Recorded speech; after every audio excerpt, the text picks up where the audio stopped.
Hello. नमस्कार दोस्तों, स्वागत है आप सभी का एक बार फिर से अपने इस प्लेटफॉर्म पर। मैं दीपक शर्मा करता हूँ आप सभी का स्वागत। आशा है, उम्मीद है आप सभी एकदम बढ़िया होंगे। तो आज जो हमें शुरुआत करनी है वो लेटर वैदिक पीरियड यानी कि उत्तर वैदिक काल में एक छोटा सा इवेंट जो घटनाक्रम हुआ उसके बारे में पढ़ेंगे। फिर हम जैनिज्म यानी कि जैन धर्म के बारे में बहुत अच्छे अंदाज में पढ़ेंगे। तो नोट बनाकर एक छोटा सा पॉइंट आप सबसे पहले लिखें, लेकिन पहला पॉइंट ही नोट बना के लिखना है। अच्छी खबर यही है कि नोट बना के लिखना है। तो पहला पॉइंट हमें नोट बना के लिखना है जी। ठीक है जी।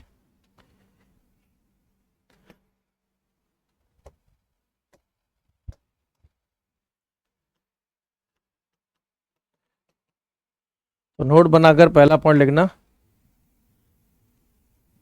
अरे अरे दुबे जी, थैंक यू भाई, थैंक यू यार। हाँ, नोट बना के लिखना। इन लेटर वैदिक पीरियड,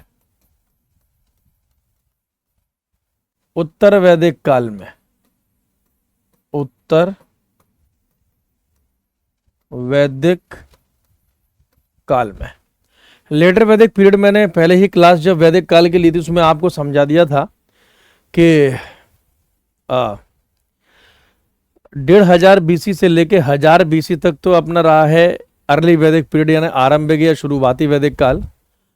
और 1000 बीसी से लेकर 600 बीसी तक अपना मतलब रहा है लेटर वैदिक पीरियड यानी कि उत्तर वैदिक काल। एक तो ये पॉइंट मैंने आपको मतलब समझाया था। ठीक है, तो इस वाली बात को मतलब बहुत अच्छे से ध्यान रखना। अब बोल दिया बेटा मैंने कल, अंकित कल मैंने आपकी खबर तक मतलब पहुंचा दी है। हाँ, तो इन लेटर वैदिक पीरियड उत्तर वैदिक काल में आर्यंस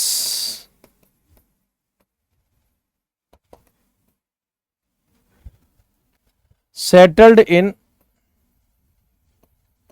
गंगा यमुना रीजन। आर्य गंगा यमुना रीजन या क्षेत्र में स्थापित हुए। तो लेटर वैदिक पीरियड में उत्तर वैदिक काल में आर्यों का एरिया या वैदिक काल का क्षेत्र क्या हो गया? गंगा यमुना हो गया। गंगा यमुना रीजन का मतलब है, आप मोटा मोटी लिख लीजिए, यूपी प्लस बिहार। यानी धीरे धीरे यूपी प्लस बिहार के क्षेत्र में सेटल डाउन होते गए, क्योंकि धीरे धीरे जैसे जैसे पॉपुलेशन बढ़ेगी, जैसे जैसे जनसंख्या बढ़ेगी, वैसे वैसे प्लेन एरिया चाहिए, मैदानी क्षेत्र चाहिए। तो हमारे जो पूर्वज होंगे, हमारे जो एंसेस्टर होंगे, वो प्लेन एरिया की तरफ यानी कि मैदानी क्षेत्र की ओर मूव करेंगे। तो यहां पर आकर वो मतलब मूव होगा गंगा यमुना क्षेत्र में लेटर वैदिक में। लेटर वैदिक में आप लिख लेना नियर बाय 600 बीसी यानी कि 600 ईसा पूर्व के आसपास। ठीक है, 600 बीसी में सेटल हो गए। ठीक। अच्छा, एक और बात यहां पे जरा ध्यान देखिएगा। आप देख सकते हैं आकाश कुमार जी आपके एग्जाम के लिए। तो जब लेटर वैदिक पीरियड में ऐसा होगा तो ध्यान रखना, लेटर वैदिक पीरियड में दो ट्राइब्स होंगी, दो जनजातियां। अब इस पॉइंट को ध्यान से समझना। ये दो ट्राइब्स हमें मिलेंगे लेटर वैदिक पीरियड में। एक जनजाति का नाम होगा भारत और एक जनजाति का नाम होगा पुरु। एक भारत ट्राइब और एक पुरु ट्राइब। भारत और पुरु, भारत और पुरु जिस एरिया में रहेंगे, जिस क्षेत्र में रहेंगे, उसे कहा जाएगा कुरु जनपद। क्या बोला जाएगा? कुरु जनपद। जनपद शब्द का मतलब होता है स्टेट या राज्य। मतलब आज के जो राज्य हैं वो वैदिक काल के जनपद हैं, कुरु जनपद। इस कुरु जनपद की ध्यान से देखिएगा, 2 कैपिटल्स, 2 राजधानियां होंगी। 2 राजधानियां। एक राजधानी होगी हस्तिनापुर, नाम सुना होगा हस्तिनापुर का जी। ठीक।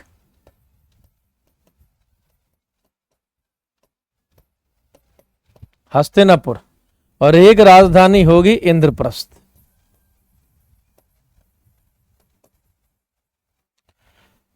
हस्तिनापुर आज के समय का मेरठ और मेरठ के आसपास का क्षेत्र है ये, यूपी में। और इंद्रप्रस्थ आज की दिल्ली है। अगर आपने महाभारत या पौराणिक कथाएं मतलब अपनी पढ़ रखी हैं हिंदुस्तान की, हस्तिनापुर में कौरव रहते थे, कौरव याद आया, और इंद्रप्रस्थ में पांडव रहते थे। इन दोनों के बीच में कुरुक्षेत्र नामक एरिया में, कौन सा क्षेत्र? कुरुक्षेत्र। कुरुक्षेत्र आज के समय में हरियाणा में है। Kurukshetra is in Haryana. कुरुक्षेत्र नामक एरिया में महाभारत होगा। महाभारत,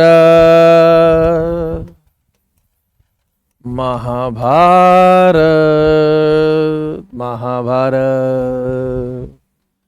और जो कि ये महाभारत चलेगा 18 डेज, 18 दिन। महाभारत कितने दिन चला? 18 डेज। महाभारत के ऑथर, लेखक रहे वेद व्यास। वेद व्यास, ठीक है। छापो पूरा, इस स्लाइड से, पेज से आपको एक क्वेश्चन देखने के लिए मिल जाएगा।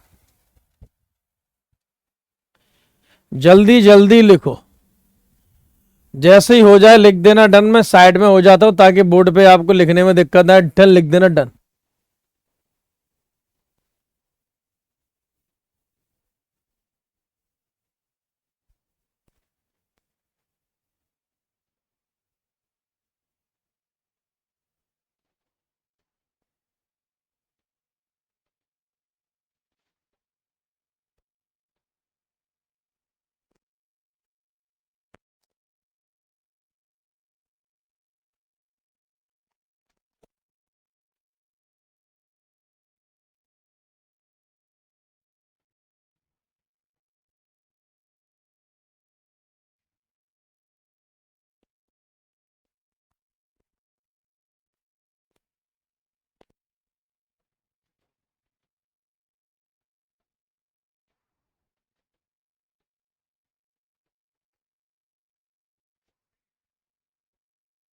डन।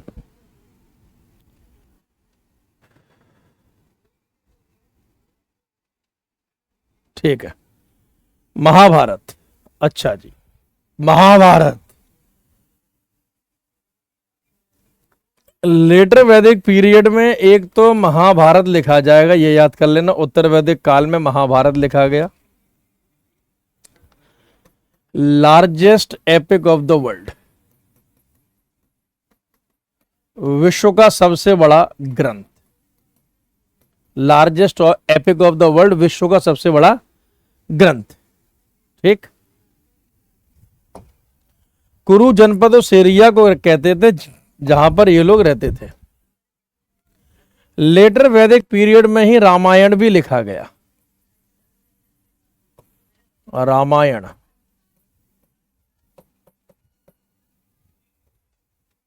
रामायण। महाभारत के लेखक आपको पता ही होगा, वेद व्यास। रामायण के लेखक वाल्मीकि जी। वाल्मीकि जी के द्वारा रामायण को लिखा गया। नोट्स बनाने हैं साथ साथ। लेटर वैदिक पीरियड में ही उत्तर वैदिक काल में किताब लिखी जाएगी, मनु स्मृति।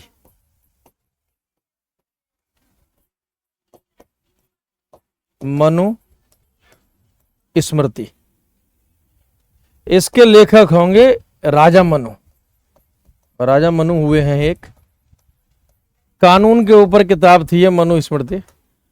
तीनों किताबें एक ही समय में लिखी गई लेटर वैदिक में, अच्छे से याद कर लेना।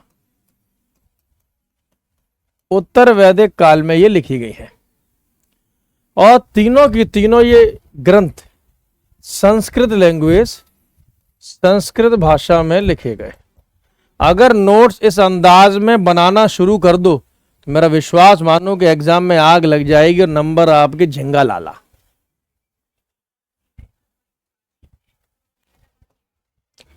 महाभारत का रियल नेम लिख लो, वास्तविक नाम।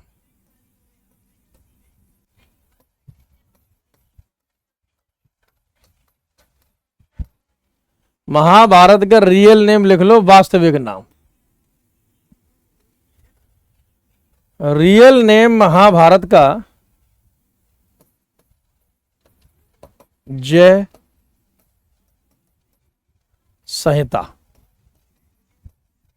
जय संहिता। एक क्वेश्चन आपको इस स्लाइड से मिलेगा, कुछ भी घुमा फिरा के पूछा जा सकता है। अरीशा जी बोलिए क्या है? महाभारत, दो ट्राइब, भारत पूर्व, कुरु जनपद, और फिर ये लेटर वैदिक पीरियड यानी कि उत्तर वैदिक काल में ये सब शिफ्ट हो गए और इस एरिया में मतलब शुरू हो गया। हस्तिनापुर गंगा नदी के किनारे बसा हुआ है, माँ गंगा। इंद्रप्रस्थ यानी कि आज का दिल्ली यमुना नदी के किनारे बसा हुआ है, यमुना रिवर। ये भी दो फैक्ट याद कर लेना, उस समय का इंद्रप्रस्थ आज के समय का दिल्ली है।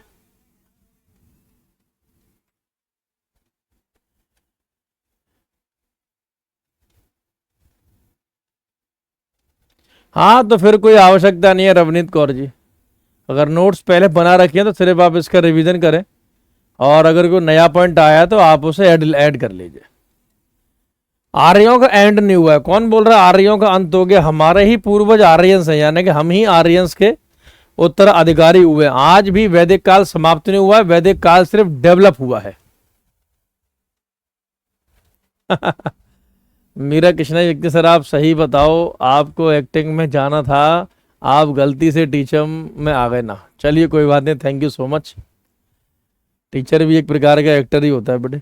तो जब ये काल खत्म हो जाएगा तो यहां से मतलब शुरुआत होगी जैन धर्म, बौद्ध धर्म की। धीरे धीरे हिंदुओं में भेदभाव उत्पन्न होंगे और हिंदुओं के भेदभावों को खत्म करने के लिए नए रिलीजन बनेंगे। तो अब हम जो करेंगे वो करेंगे नया चैप्टर, जैसे कि जैनिज्म और बुद्धिज्म, मतलब कि जैन धर्म और बौद्ध धर्म। जैन धर्म,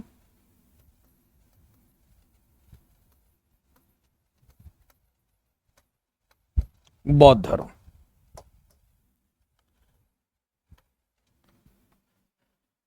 जैन धर्म में सबसे मशहूर हुए हैं महावीर जी। जैनियों में महावीरा जी या महावीर जी। डायग्राम को देखा करो, फ्लो चार्ट को, यही क्लास की जान है। और बौद्ध धर्म में हुए हैं गौतम बुद्ध जी, नाम तो सुना ही होगा, गौतम बुद्ध।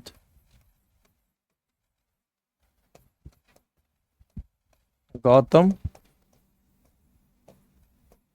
बुद्ध जी।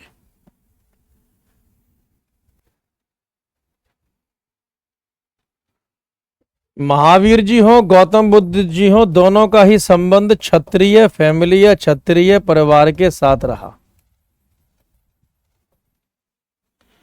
दोनों धर्म की शुरुआत, जैन धर्म बौद्ध धर्म की 6th सेंचुरी BC, 6वीं शताब्दी में हुई। 6वीं शताब्दी ईसा पूर्व में। इस चार्ट को अच्छे से देख लो, देखो बहुत ध्यान से देखा करो। हिस्ट्री बहुत बोरिंग विषय है, टेक्निकल वे में याद करने से बहुत ही इंटरेस्टिंग बन जाता है। जैसे ये चार्ट एक याद कर लेना, ये चार्ट एक याद कर लेना, और ये फ्लो चार्ट एक याद कर लेना। 3 चार्ट हो गए। अब ये चौथा चार्ट आया जैन धर्म बौद्ध धर्म के बारे में। सबसे पहले जैन धर्म की उत्पत्ति हुई है, यस ये नया चैप्टर है। सबसे पहले जैन धर्म की उत्पत्ति हुई है, तो हम पहले जैनिज्म को करेंगे, यानी कि जैन धर्म को करेंगे। डाल लीजिए हेडिंग जैनिज्म। सबसे पहले हम पढ़ रहे हैं जैनियों के बारे में, यानी कि जैन।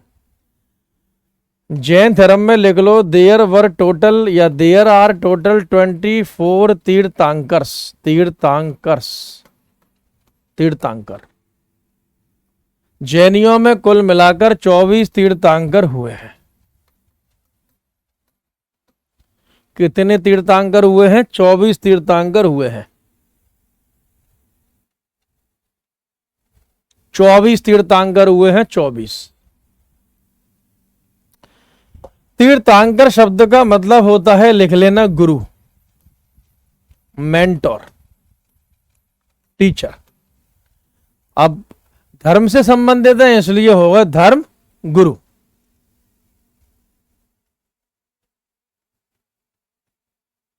ठीक,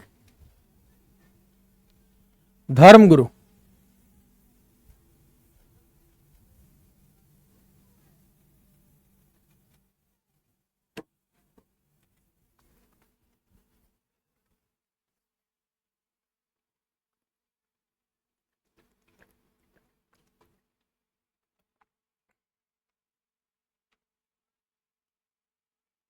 वेरी गुड अरीशा,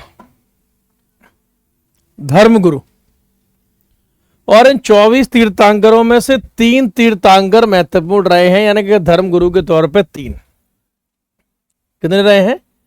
3। तो एक टेबल बनाओ, यहां लिखो तीर्थंकर और यहां लिखना उन तीर्थंकर का नेम, नाम, और यहां उन तीर्थंकर से संबंधित सिंबल या प्रतीक। 3 तीर्थंकरों के नाम याद करने हैं जी आपको। आपको याद करने हैं पहले तीर्थंकर, 23वें और 24वें। ठीक है, पहले, 23वें और 24वें।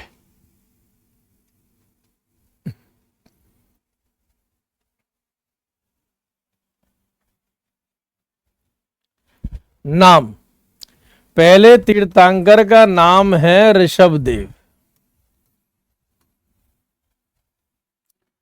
या इन्हीं को बोला गया है ऋषभनाथ। सिंबल, चिन्ह इनका मतलब रहा है बुल, सांड। ठीक है, 23वें तीर्थंकर रहे हैं पार्श्वनाथ। पार्श्वनाथ, सिंबल इनका मतलब रहा है स्नेक, सर्प या सांप।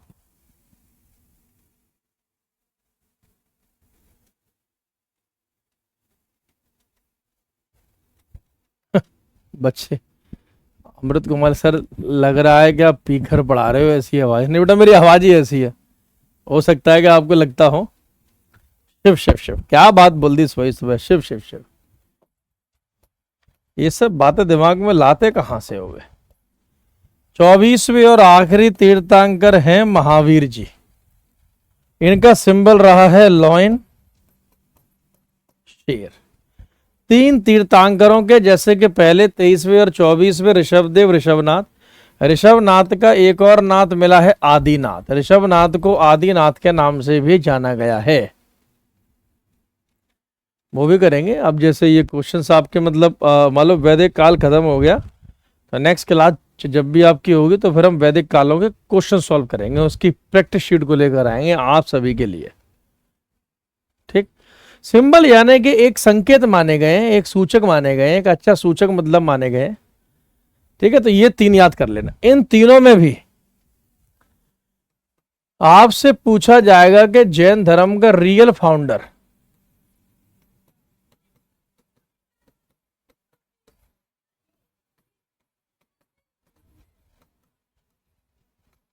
वास्तविक संस्थापक किसे कहा गया।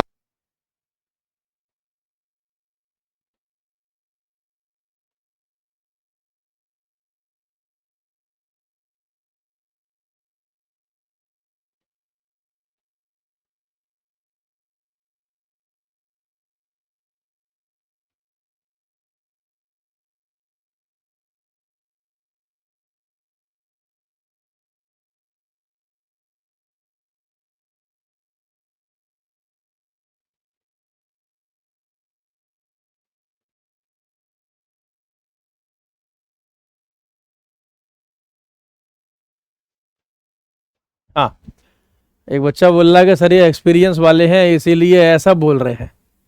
चलिए, बहुत बढ़िया बात है। तो अब तो इतने 24 तीर्थंकरों में से वास्तविक संस्थापक जैन धर्म का कैसे माना गया है, तो लिख लीजिए महावीरा।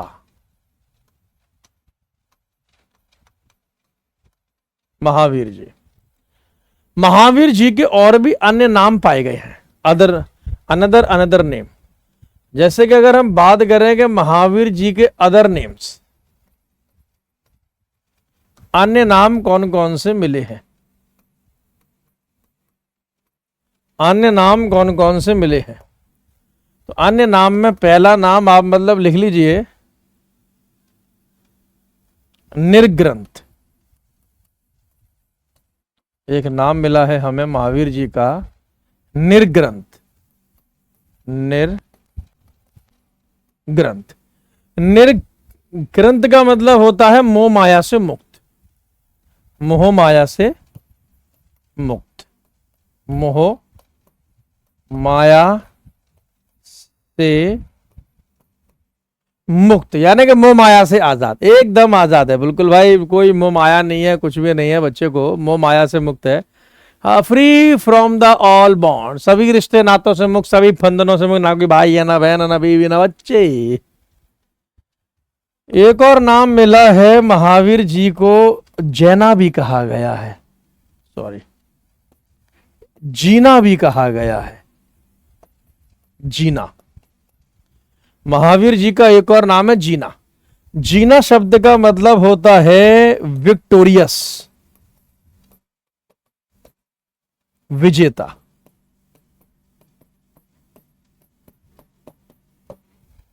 विक्टोरियस, विजेता, ठीक। ये दो नाम हमें देखने के लिए मिले हैं महावीर जी के। अब ध्यान से जो मैं बात समझा रहा हूं उसको समझो। जीना शब्द से ही बना है शब्द जैन।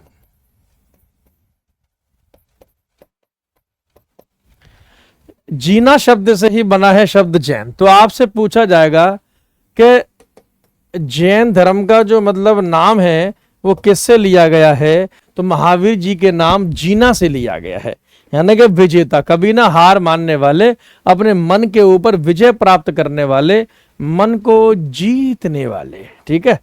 तो महावीर, निर्ग्रंथ और जीना, जीना से बना है जैन। तो महावीर जी की लाइफ के बारे में आप पढ़ते, क्योंकि हमें पूरा जैन धर्म में महावीर जी पढ़ने, महावीर जी याद तो फिर जैन धर्म में याद तो सारे क्वेश्चन याद। तो महावीर जी का सबसे पहले लिख लीजिए टाइम, समय, महावीर जी का समय।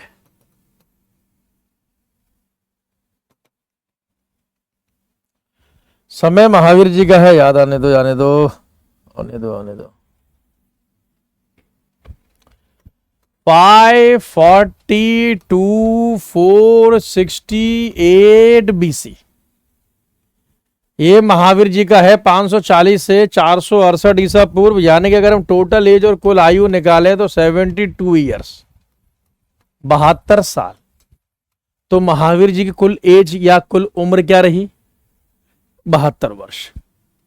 महावीर जी का बर्थ प्लेस,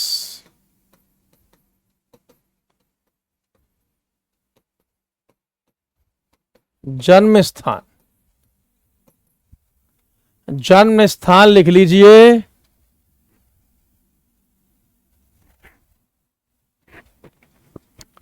कुंडग्राम।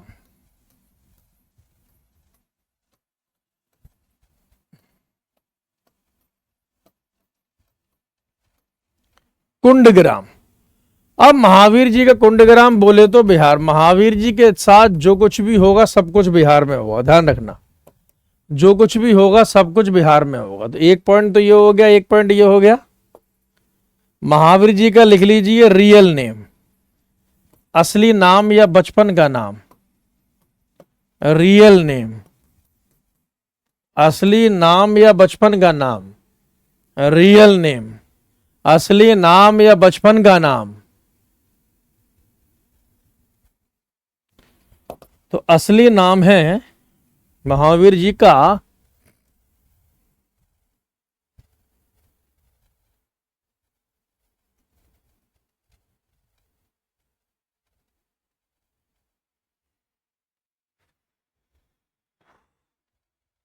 वर्धमान, इसीलिए पूरा नाम कहते हैं वर्धमान महावीरा। वर्धमान के नाम से बहुत सारी आपने कंपनी भी देखी होंगी, ठीक है, वर्धमान।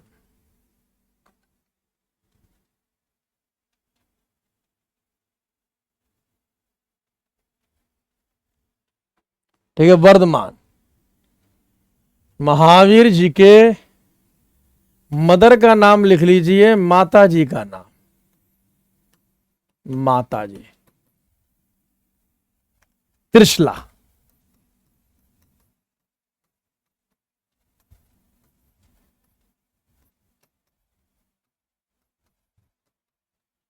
त्रिशला।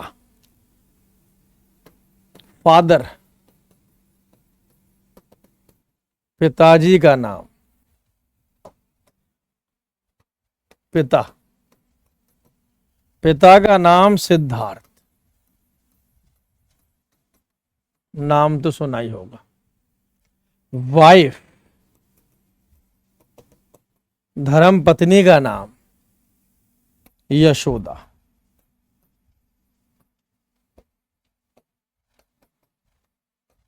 यशोदा। बीवी है तो बच्चे भी होंगे। महावीर जी की थी डॉटर, बेटी या पुत्री? पुत्री का नाम था अनुजा। पूरा नाम प्रिया दर्शनी अनुजा। अनुजा। अनुजा। बेटी है तो दामाद भी होगा, सन इन लॉ, दामाद। बटेऊ, बटेऊ मेहमान, रिश्तेदार, जमाई बाबू, जिनका नाम था जामिल या जमील। जामिल या जमील। ये महावीर जी का पूरा उनके परिवार के बारे में, इनके बारे में थ्योरी पूरा याद कर लेना। बहुत सारे बेटे अंकित। अच्छा, जमील के ब्रैकेट में लिख देना first student of Mahavir ji. ये महावीर जी के पहले शिष्य भी थे। First student of Mahavir ji was Jamil. Jamil Mahavir ji के पहले शिष्य भी थे, फर्स्ट स्टूडेंट, पहले छात्र। ऋषिका लिखती है सर हरियाणा से होगा। नहीं बेटा, मेरी ससुराल हरियाणा में, यानी मेरी वाइफ हरियाणा से है। जब इंसान को घर गृहस्थी में फंस जाता है तब लगता है ज्ञान प्राप्त होना चाहिए। तो नॉलेज अटेनमेंट प्लेस, ज्ञान प्राप्ति का स्थान, नॉलेज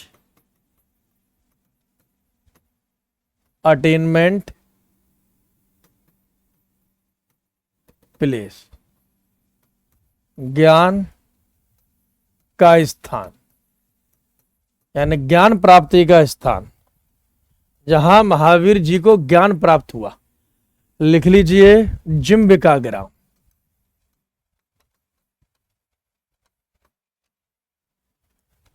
जिम्बिका ग्राम। जिम्बिका ग्राम।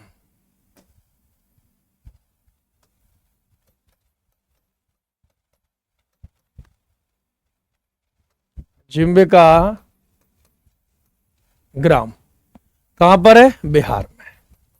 वो तो सोचना ही नहीं है, सब बिहार में है। अच्छा, ज्ञान प्राप्त किस पेड़ के नीचे हुआ? ट्री पूछा जाए तो साल का ट्री, साल का वृक्ष। एक क्वेश्चन ये हो गया। ज्ञान प्राप्त किस नदी के किनारे हुआ? रिवर। कौन सी नदी के किनारे हुआ? रिजुपालिका रिवर। रिजुपालिका नदी, रिजु पालिका रिवर, रिजुपालिका नदी। एक क्वेश्चन इस स्लाइड से बनेगा, नॉलेज को लेकर, ज्ञान को लेकर। सही है बेटे वांशु, ठीक है। मैं कहां से हूं? मैं तो बड़ा दिल्ली से हूं। होम टाउन मेरा मतलब आगरा है, यूपी। आगरा में हुआ था मेरा जन्म, लेकिन अब लगभग मुझे 12-15 साल बेटे यूपी में ही हो गए।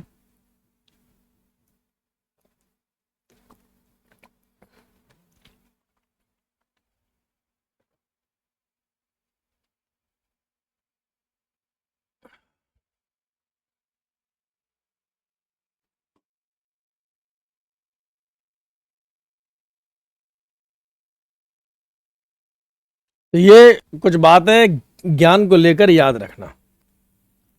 डेथ प्लेस, मृत्यु का स्थान, मोक्ष प्राप्ति का स्थान, मृत्यु, मृत्यु स्थान, मृत्यु का स्थान, मृत्यु। पावापुरी बिहार, पावापुरी या सिर्फ लिख सकते हो पावा, बिहार। सब कुछ बिहार में है महावीर जी का भाई। तो ये तो हो गया महावीर जी का बायोडेटा। एक क्वेश्चन उनकी जीवनी उनके बायोडेटा से बनेगा। जीवनी या बायोडेटा से बनेगा। अच्छा, अब हेडिंग डालो,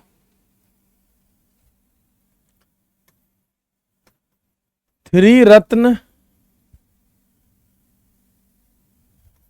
ऑफ महावीर जी या जैनिज्म। जैन धर्म के तीन रत्न या महावीर जी के तीन रत्न। महावीर जी ने जैन धर्म में तीन रत्न बताए हैं। तीन रत्न। रत्न को आप पिलर भी लिख सकते हैं, स्तंभ भी लिख सकते हैं, यानी कि जैन धर्म के तीन स्तंभ या फिर महावीर जी के तीन रत्न एक ही बात है। महावीर जी ने बताया कि अगर अपने जीवन में सफल होना है तो इन तीन बातों का ध्यान रखना होगा। अगर जैन धर्म को हमेशा हमेशा के लिए अस्तित्व में रहना है तो इन तीन बातों का ध्यान रखना होगा। कौन सी है वो तीन बातें? पहली बात, पहली बात, महावीर जी ने कहा कि सबसे पहले अच्छे ज्ञान को प्राप्त करो, राइट नॉलेज, सही ज्ञान। शब्द इस्तेमाल किया गया है सही की जगह हिंदी में सम्यक। सम्यक का भी मतलब होता है राइट, यानी कि सम्यक ज्ञान। तो हम यह लिख सकते हैं शॉर्ट में के, यानी कि पहला रत्न के है। के बोले तो नॉलेज। दूसरा रत्न है राइट फेथ। राइट फेथ का मतलब है सम्यक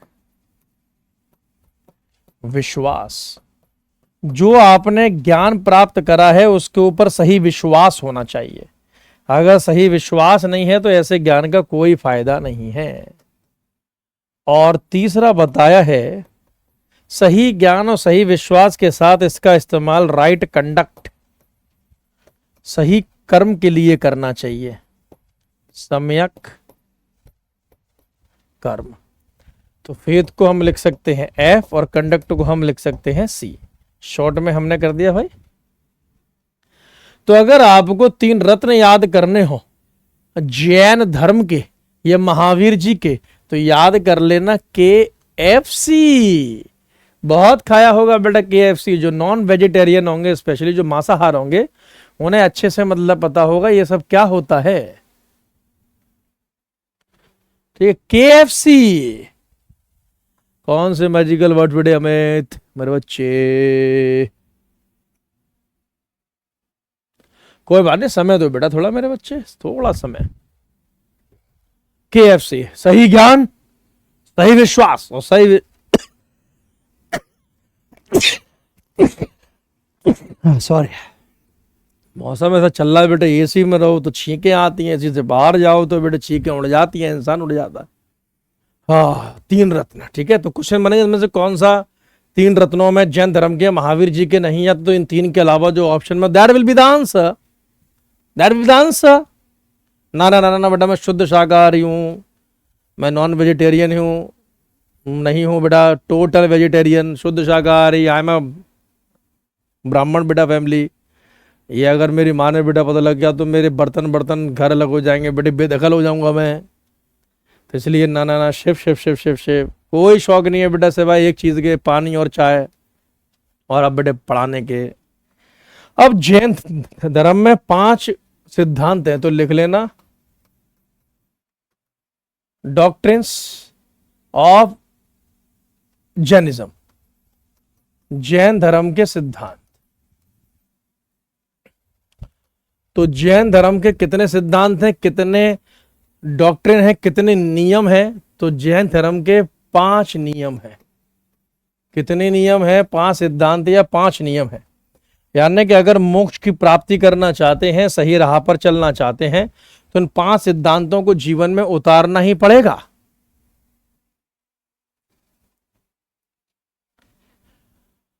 पहला सिद्धांत, दूसरा सिद्धांत, तीसरा सिद्धांत, चौथा सिद्धांत और 5वां सिद्धांत। पहला सिद्धांत मतलब है अहिंसा। अहिंसा का तो मतलब समझते ही होंगे, प्यार मोहब्बत के साथ रहना, नॉन वायलेंस। अहिंसा यानी प्यार मोहब्बत के साथ रहना, झगड़ा ना करना, ठीक, किसी को परेशान ना करना।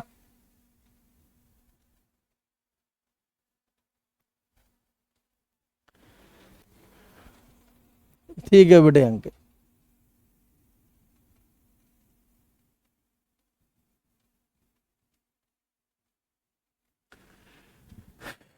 दूसरा सिद्धांत सत्य। सत्य समझते ही होंगे, यानी कि झूठ ना बोलना, डू नॉट टेल अ लाई।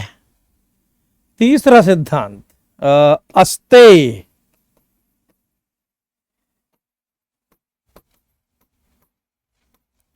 अस्तेय का मतलब होता है डू नॉट स्टील, चोरी ना करना, डोंट स्टील। चोरी ना करना ना। खून पसीने की मिलेगी तो खाएंगे, नहीं तो भूखे ही मर जाएंगे। मोर देन इनफ है बेटा निशाई नोट्स। और चौथा आप लिख लीजिए अपरिग्रह। अपरिग्रह, don't property, don't acquire property. संपत्ति में विश्वास ना रखना, ना ना ना, ना। धोखाधड़ी नहीं, अपनी ही प्रॉपर्टी में विश्वास। बहुत ज्यादा लालची नहीं होना भाई। और 5वां और आखिरी सिद्धांत जो सभी को मानना चाहिए, ब्रह्मचर्य। ये बताने की आवश्यकता नहीं है, ब्रह्मचर्य। मन को शांत रखना, उल्टी सीधी बातों में नहीं लगाना। शुरू के ये 4 सिद्धांत, शुरू के ये 4 सिद्धांतों को पार्श्वनाथ जी ने दिया है। किसने दिया है? पार्श्वनाथ जी। शुरू के ये 4 सिद्धांत पार्श्वनाथ। तो शुरुआती 4 सिद्धांतों को किसने दिया है? पार्श्वनाथ जी ने दिया है, शुरुआती 4 सिद्धांत। और लास्ट वन बाय महावीरा, आखिरी वाला सिद्धांत महावीर जी के द्वारा दिया गया है। तो 5 में से शुरुआती 4 पार्श्वनाथ और आखिरी वाला महावीरा, यानी आखिरी वाला सिद्धांत महावीर जी के द्वारा दिया गया है। ठीक है।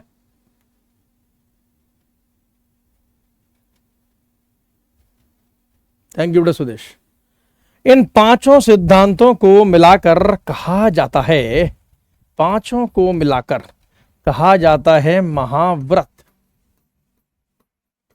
क्या बोला जाता है? महाव्रत। 5 सिद्धांतों को मिलाकर कहा गया है महाव्रत।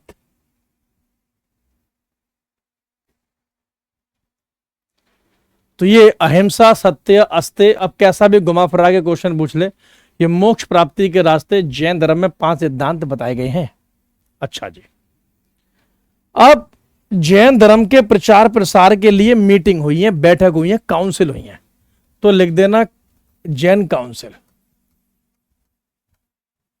जैनियों की परिषद है। परिषद, परिषद बोले तो मीटिंग, मीटिंग बोले तो बैठक, सम्मेलन, कुछ भी बोल सकते हैं हम। जैन धर्म में कुल मिलाकर 2 ही परिषद हुई है। कितनी परिषद हुई है? दो ही परिषद हुई हैं, दो ही मीटिंग हुई हैं।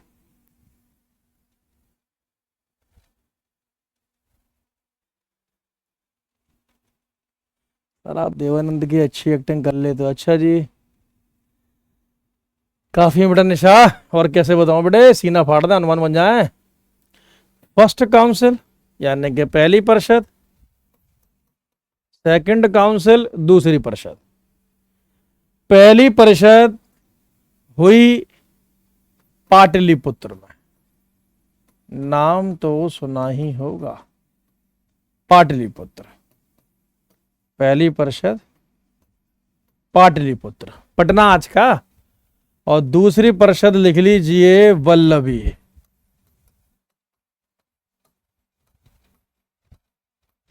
वल्लभी, वल्लभी गुजरात में है, पाटलिपुत्र पटना, यानी कि बिहार में। प्राण की आवाज में कुछ बोलिए। अरे बेटा ऐसी थोड़ी ना, मैं कोई एक्टर थोड़ी ना आवाज निकाल लूंगा, जो नेचुरल मैं सिर्फ मोदी जी की आवाज निकाल सकता हूं बस।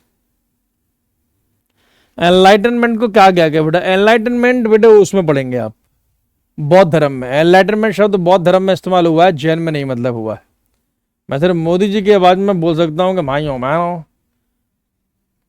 पहली परिषद पाटलिपुत्र, वल्लभी में दूसरी परिषद हुई भाइयों बहनों मित्रों, आज रात 8 बजे के बाद। ठीक, तो ये आप मतलब ध्यान रखना, पहली परिषद और दूसरी परिषद। पहली परिषद जो मतलब हुई है वो हुई है 300 बीसी में, 300 बीसी। और दूसरी परिषद जो मतलब हुई है वो 512 एडी, यानी कि 512 ईस्वी, 512 इस एडी ईस्वी। ठीक, रिमझिम बोले सर आपको सारे बच्चे टीचर नहीं रहने देंगे। ठीक ठीक ठीक ठीक ठीक है भाई।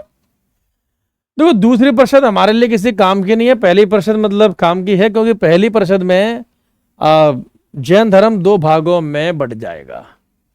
तो जो फर्स्ट काउंसिल जब हुई, यानी कि पहली परिषद में जैन धर्म जो है वो दो विचारधाराओं में बट गया, दो विचारधाराओं में बट गया।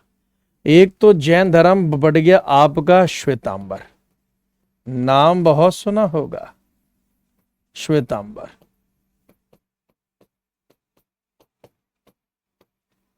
श्वेतांबर शब्द का मतलब ही होता है व्हाइट क्लोथ, श्वेत वस्त्र, सफेद कपड़े, सफेद वस्त्र तो धारण करने वाले, और इनके अलग सिद्धांत। एक कहा गया दिगंबर, नाम सुना होगा, दिगंबर। दिगंबर, दिगंबर का मतलब स्काई क्लैड, स्काई क्लैड का मतलब नग्न, न्यूड, प्राकृतिक अवस्था, जैसे आए हैं वैसे में मतलब विश्वास रखते हैं।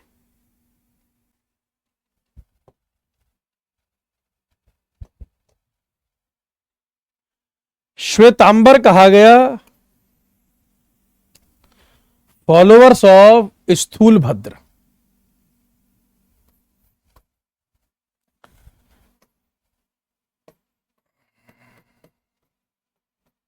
फॉलोअर्स ऑफ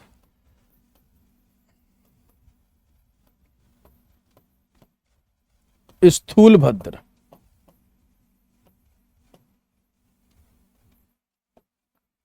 स्थूलभद्र के अनुयायी के रास्ते को अपनाने वाले, मतलब एक धार्मिक गुरु हुए स्थूलभद्र। तो जिन जैनियों ने स्थूलभद्र का रास्ता अपनाया उन्हें श्वेतांबर कहा गया, और ये मेनली नॉर्थ इंडिया यानी कि उत्तर भारत में सेटल डाउन हो गए, ये उत्तर भारत में ही रह गए। तो मीटिंग, सम्मेलन, बैठक क्यों होती है? किसी भी आइडियोलॉजी, किसी भी विचार की विस्तार करने के लिए, उसे जन जन तक पहुंचाने के लिए। दिगंबर आप समझ लीजिए फॉलोअर्स ऑफ भद्रबाहु। ठीक, फॉलोअर्स ऑफ भद्रबाहु, भद्रबाहु के रास्ते को अपनाने वाले।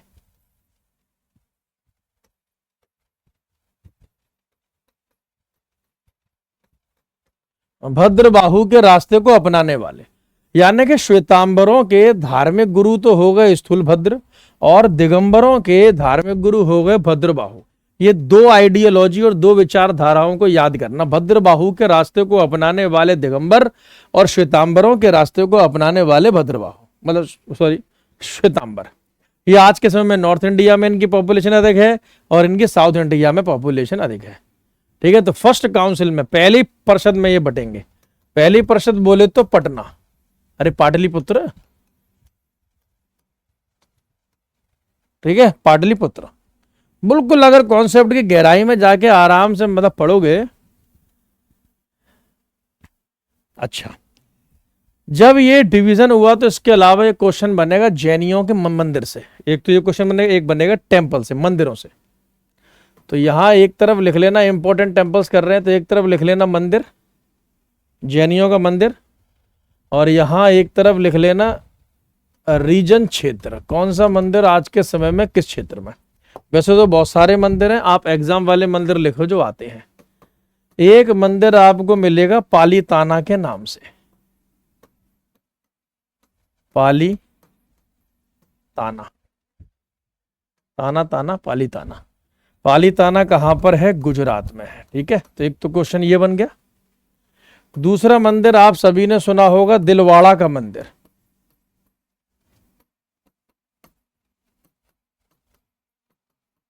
दिलवाड़ा का मंदिर, दिलवाड़ा का टेम्पल, दिलवाड़ा का टेम्पल माउंट आबू में है।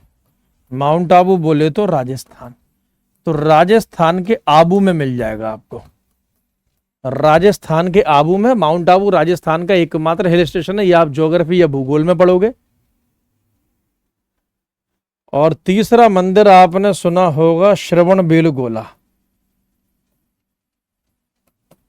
श्रवणबेलगोला का मंदिर, श्रवण बेल गोला, श्रवणबेलगोला का मंदिर कर्नाटका। यहां क्यों लिख रहा हूं मैं, कर्नाटका। ये तीन मंदिर बहुत मशहूर है। टेम्पल ऑफ श्रवणबेलगोला कर्नाटका, दिलवाड़ा का मंदिर, पालीताना का मंदिर, ये तीनों के तीनों जैन टेम्पल है। ये तीनों के तीनों जैन मंदिर है। आप इन्हें अच्छे से मतलब याद कर लेना, पालीताना, दिलवाड़ा, श्रवणबेलगोला। नोट बनाकर एक पॉइंट लिखना, Shravanabelagola temple is famous for the statue of Baahubali.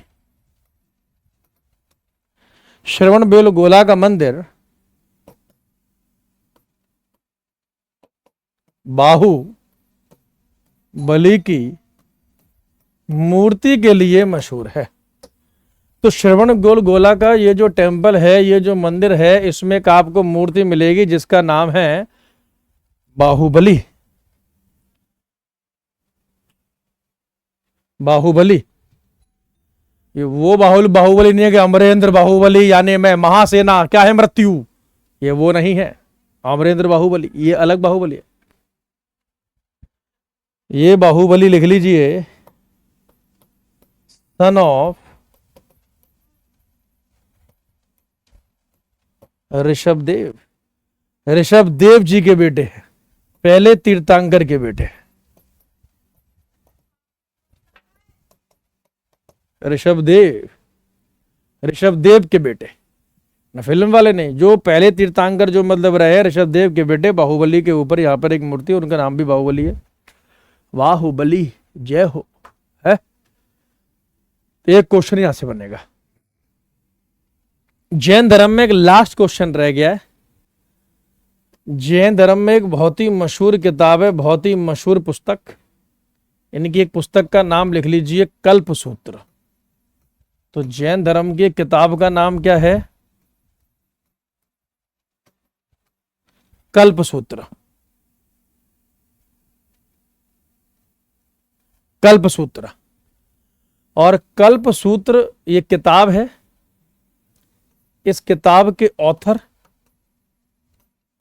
लेखक अगर आपसे पूछ लिए जाएं तो वो है भद्रबाहु, वही भद्रबाहु जो अभी आपको बताए थे, भद्रबाहु।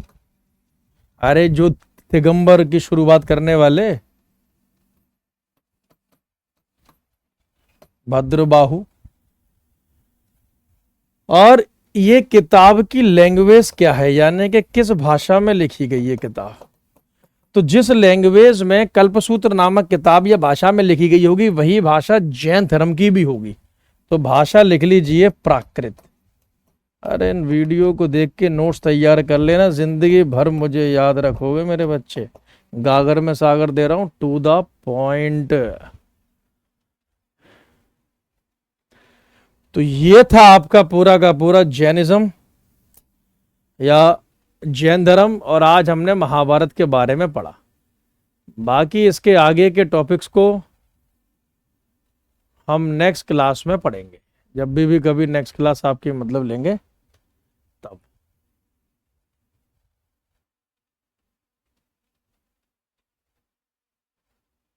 ठीक है, चलिए भाई, ऑल द वेरी बेस्ट। अच्छे से बेटा पढ़े, नोट्स मेकिंग अच्छे से करें, नोट्स बनाएं वीडियो को देखकर। और नेक्स्ट क्लास जो होगी वो मंडे को होगी, सोमवार को होगी। आपको पता है मैं क्लास मंडे टू फ्राइडे ही लेता हूँ, 1 बजे ही होगी क्लास, जब तक टाइमिंग चेंज नहीं हो रहा। हालांकि मैंने बोला हुआ कि टाइमिंग को मॉर्निंग में शिफ्ट मतलब करते हैं, जैसे कोई सेटलमेंट होता है। अभी रीजनिंग वाले सर की क्लास बेटा मॉर्निंग में हो रही है, ठीक है, विक्रम जी सर की। तो फिर हम मतलब 1 बजे नेक्स्ट क्लास मंडे को रिवीजन करके रखिएगा पूरा वैदिक काल। हम वैदिक पीरियड के मतलब क्वेश्चन सॉल्व करेंगे, महाभारत तक के क्वेश्चन सारे सॉल्व करेंगे, बहुत बेहतरीन अंदाज में करेंगे। उसमें आपके एक्सपेक्टेड क्वेश्चंस भी आ जाएंगे और प्रीवियस ईयर क्वेश्चंस भी आ जाएंगे, ठीक है। बहुत अच्छे से उन क्वेश्चंस को बेटे हम सॉल्व करेंगे। आप लोगों के लिए मैंने पूरे complete previous year question set तैयार करवा दिए हैं, बहुत जल्दी मतलब आपको मैं यहाँ पे दिखा भी दूंगा मंडे को ही।